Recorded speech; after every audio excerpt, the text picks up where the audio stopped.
And this is what happens when you don't look closely enough, and my cute little pickle ends up looking like a, well, I don't know, some kind of a bloated squash.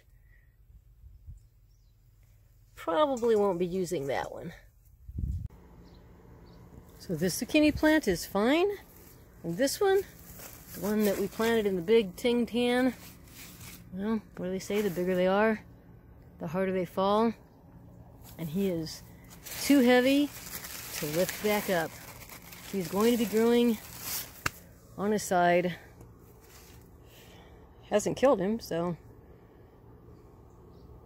he's no longer 5 feet tall. Now he's only 5 feet long.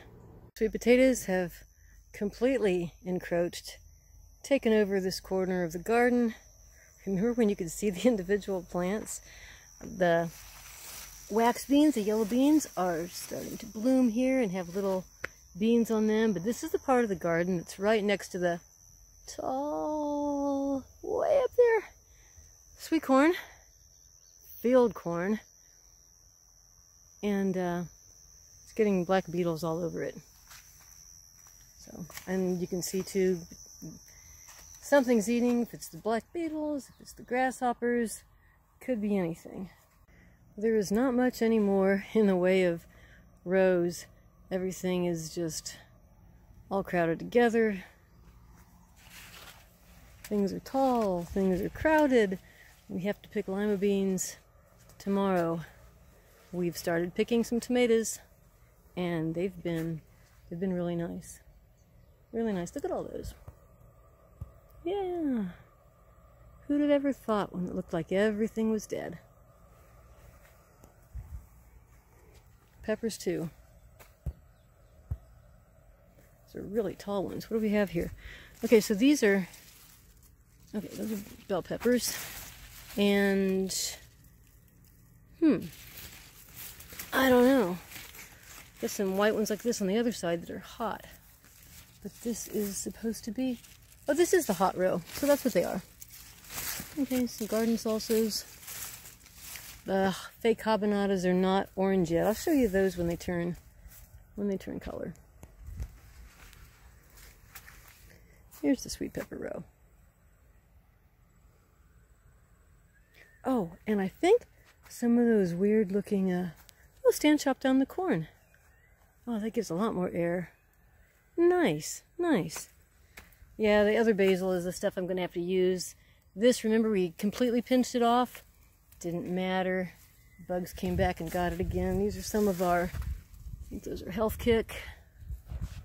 Where are those weird paste tomatoes? There they are, there they are. And there's a purple cabbage. Look at those things. Yeah, those are paste tomatoes.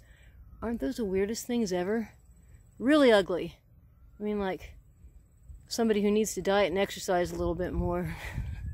We'll see what they look like when they're ripe. They're supposed to have a really good balance of sugar and acid. It's supposed to be a very tasty paste tomato. Well, certainly not going to win any prizes in a beauty contest. Hopefully they taste better than they look.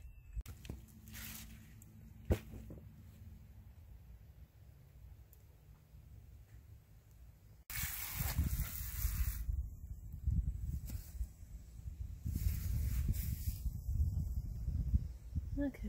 So it took about an hour and 15 minutes or so for both of us to pick, and another 50 minutes to shell them.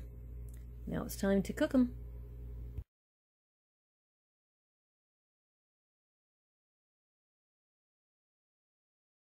Well, I told you limas were foamy. Looks like they're taking some kind of a bubble bath. And they get really, like, fat, too, when you cook them. So I will blanch them just to kill the enzymes, oh, maybe 4 minutes, and then I will put them in the sink in really cold water until they get completely cooled off, drain them, and then use my vacuum sealer to freeze them. Probably, I don't know how much we eat, 1.5 cups maybe for a serving, for a meal. This is what they look like cooked. I put them in little sandwich bags first, just a little over a cupful. So these are more just like snacks. Put 3 of them in here, put them in a food saver, seal them up.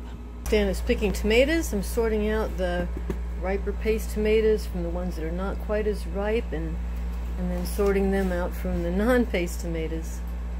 And these are the non-paste tomatoes. Looks like we have. So it begins.